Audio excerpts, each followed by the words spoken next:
is at the heart of jazz. Every note we play is a risk. Steve Lacy. Bonjour Xavier Durance. Bonjour. Xavier Durance, auteur d'Oser le risque, le management dans un monde incertain, édition Hermann. Vous êtes directeur général de Coface. Donc le risque, ça vous dit quelque chose, le risque? Le risque, c'est la vie. Je pars du constat que toutes les entreprises que j'ai vues créer de la valeur et progresser sont des entreprises qui ont appris à maîtriser des risques mieux que d'autres. Et c'est d'ailleurs pas seulement vrai pour les entreprises, c'est vrai pour l'humanité en général. Ça commence par l'enfant qui apprend à marcher, ce qui est risqué, mais qui en tire un bénéfice absolument incroyable. Et puis quand vous pensez à toutes les grandes inventions humaines, que ce soit l'aviation, les transports, la construction, le nucléaire, ce que vous voulez, eh bien, elles ont toutes été porteuses de risques et elles ont toutes consisté à maîtriser quelque chose qui paraissait impossible au départ. Alors, tout le paradoxe, c'est qu'on ne peut pas prévoir les crises. C'est ça votre point de départ, le point de départ de cet ouvrage. Aussi sophistiqués soient nos outils et malgré, je dirais, l'histoire accumulée, on se rend compte que finalement l'humanité, depuis plusieurs siècles, est toujours en train de gérer les mêmes questions. Les questions de pandémie, les questions de conflits, les questions de crise financière, par exemple, elles continuent de venir malgré le fait que on les a déjà vues et malheureusement, on n'a pas d'outils qui nous permettent d'identifier la suivante. On pouvait penser, par exemple, la crise du Covid, on aurait pu dire, et ça a été écrit, qu'il y aurait une pandémie, qu'elle risquerait de venir d'Asie et que ça serait probablement un virus d'origine animale.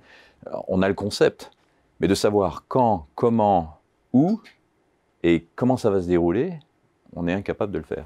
On est incapable de le faire, et paradoxalement, et ça c'est toute l'originalité de votre ouvrage, quand on puise l'inspiration dans le jazz, on peut commencer à imaginer pas des recettes, je ne veux pas dire des recettes, mais des méthodes en tout cas pour gérer ce risque. Alors si vous voulez, l'analogie au jazz vient du fait que pour moi, quand on pense musique, on peut opposer l'orchestre classique, qui est la réunion de conditions parfaitement maîtrisées pour réaliser une œuvre absolument préécrite et dont on attend un résultat parfait, à ce qui se ressemble beaucoup plus à la vraie vie, c'est-à-dire des conditions imparfaites, des musiciens qui se connaissent plus ou moins, une idée générale mais qui n'est pas écrite dans tous ces détails et qui doit néanmoins produire face à un public une émotion, une surprise, quelque chose d'extraordinaire. Je pense que c'est ça l'analogie, et je pense que la vraie vie des entreprises ressemble plus à un orchestre de jazz qu'à un orchestre classique. Alors concrètement, quand on passe dans le management et le management au concret, je crois que face à ces crises qu'on ne sait pas prévoir, on a développé un certain nombre d'outils qui sont certes très utiles et qu'il faut absolument savoir maîtriser, qui permettent de contrôler des risques qui se reproduisent à une certaine fréquence. Ça s'appelle process, ça s'appelle outils de management, ça s'appelle outils prédictifs, intelligence artificielle, tout ce que vous voulez. Tout ça va nous aider à éviter à succomber à des risques qu'on connaît déjà, mais ne va pas nous aider à prévoir les risques que l'on ne sait pas prévoir.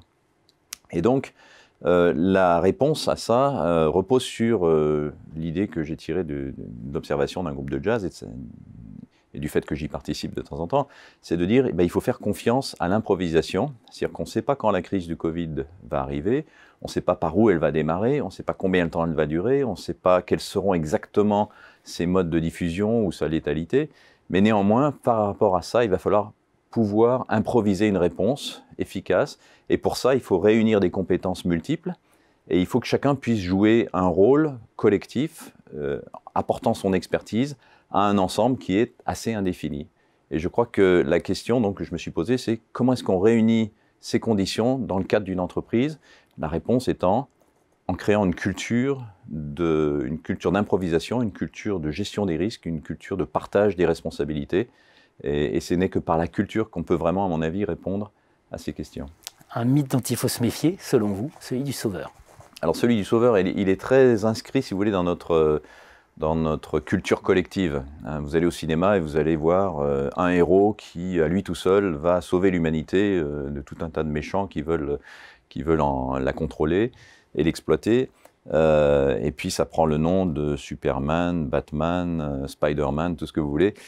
La réalité est autre, c'est-à-dire qu'on sait que parfois surgit une personnalité qui va apporter quelque chose de très fort à l'humanité, mais il y a aussi beaucoup de cas où l'autocrate, où la personnalité qui contrôle tout devient nocive.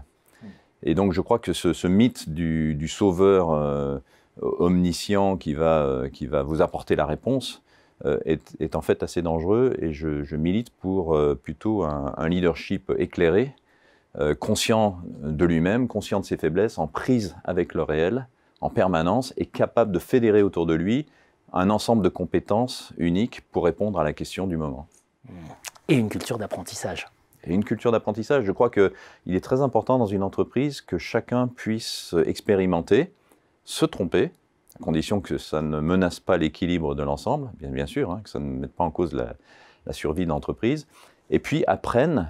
Et à partir de là, la prochaine fois que tel événement se produit, soit capable de faire mieux. Et c'est l'apprentissage collectif qui permet à chacun d'apprendre et puis de partager son expérience avec les autres et de faire en sorte que collectivement, on s'améliore. Alors un ouvrage qui, mais on n'a pas le temps, hein, le management des contradictions, un océan de risques, donc voilà, un ouvrage extrêmement stimulant, où effectivement le jazz revient, hein, chaque nouveau chapitre, hein, on a droit à une citation, et un concept dont j'avoue que je ne le connaissais pas, les anywhere et les somewhere. Est-ce que là, on n'a pas un risque, puisque vous êtes spécialiste de risque, osez le risque, est-ce que là aujourd'hui on n'a pas un risque majeur ? Vous évoquez la crise sociale. Oui, je crois que si vous voulez, les tensions sociales, d'ailleurs, elles précèdent la crise du Covid. On les voyait déjà à l'œuvre. Hein. Vous avez les Gilets jaunes en France, étaient la manifestation d'une tension sociale entre ceux qui savent, ceux qui ont la technologie, qui ont accès au savoir, et puis ceux qui se trouvent laissés sur le côté par manque de connaissances, par manque d'accès. Et je crois que cette tension, au fur et à mesure que, si vous voulez, par exemple, cette crise accélère un certain nombre de transformations, le digital, la décarbonisation de l'économie, des grandes transitions, passage du commerce traditionnel au commerce électronique, etc., etc. Je pense que ces tensions sociales sont exacerbées et qu'on doit essayer d'y trouver des réponses en essayant d'embarquer le plus possible de nos concitoyens dans le nouveau monde.